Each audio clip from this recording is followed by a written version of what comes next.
আসসালামু আলাইকুম সকল প্রাণপ্রিয় বক্তব্যগণ, দেশ ও দেশের বাইরে বিশ্বের যে কোনো প্রান্ত থেকে এই ভিডিওটি দেখছেন। আশা করি সকলেই ভালো আছেন, সুস্থ আছেন এই সুন্দর করুণাময় মায়াবিবারা পৃথিবীর ভিতর থেকে।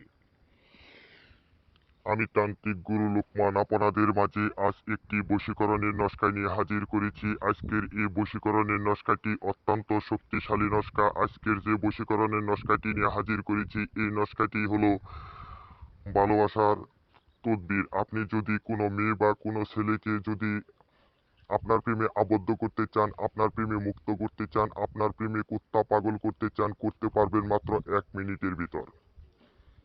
এই 1 মিনিটের ভিতরে নারী হয়ে পুরুষকে, পুরুষ হয়ে নারীকে আপনার প্রতি বশীকরণ করতে পারবেন, আপনার প্রতি কুত্তা পাগল করে রাখতে পারবেন, আপনার প্রতি একদম অস্থির করে রাখতে পারবেন।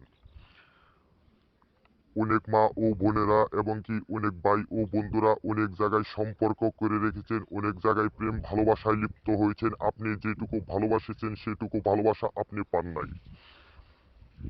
আমি আপনাদেরকে অনুরোধ করে বলবো, এই নস্কাটি দিয়ে মাত্র 1 মিনিটের ভিতরে আপনার ভালোবাসা পুনরায় ফিরে আসবে। 1 মিনিটের ভিতরে আপনার প্রতি অস্থির হয়ে যাবে। 1 মিনিটের ভিতরে আপনার প্রতি কুত্তা পাগল হয়ে যাবে। এটি থাকবে সারা জীবনের জন্য। তবে আজ ভিডিওটি আমি আর লম্বা করব না, আপনাদেরকে নিয়মটি বলে দিচ্ছি। এই নস্কাটি লেখার সময় গোড়ার নাল দিয়ে 6টি ছিদ্র করবেন। গোড়ার নাল দিয়ে 6টি ছিদ্র করার পর আপনি যাকে বশীকরণ করতে চাচ্ছেন সেই মানুষটির নাম লিখবেন, আর সেই মানুষটির মাতার নাম লিখবেন, আপনার নাম লিখবেন, আপনার মাতার নাম লিখবেন। লিখার পরে ওই গোড়ার নালটি আগুনে জ্বালাতে থাকবেন যতক্ষণ পর্যন্ত ইচ্ছা পূরণ না হবে বা সফলতা অর্জন না হবে, অতক্ষণ পর্যন্ত আপনি গোড়ার নালটি পুড়তে থাকবেন।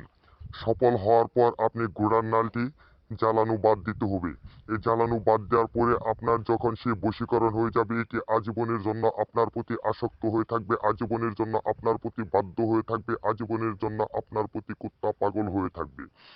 ওকে লোহার শিকল দিয়েও কেউ নিতে পারবে না, ওই আপনাকে ছাড়া কোনো কিছু বুঝবে না। যে মা ও বোনেরা আর যে ভাই ও বন্ধুরা এই নস্কাটি দ্বারা প্রয়োগ না করতে পারবেন, আমার স্ক্রিনে দেওয়া নাম্বার আছে, আপনারা নাম্বার সাথে যোগাযোগ করবেন। আমি আপনাদের যে কোনো সমস্যা সমাধানের জন্য ইনশাআল্লাহ আপনাদের পাশে আছি এবং কি পাশে থাকবো।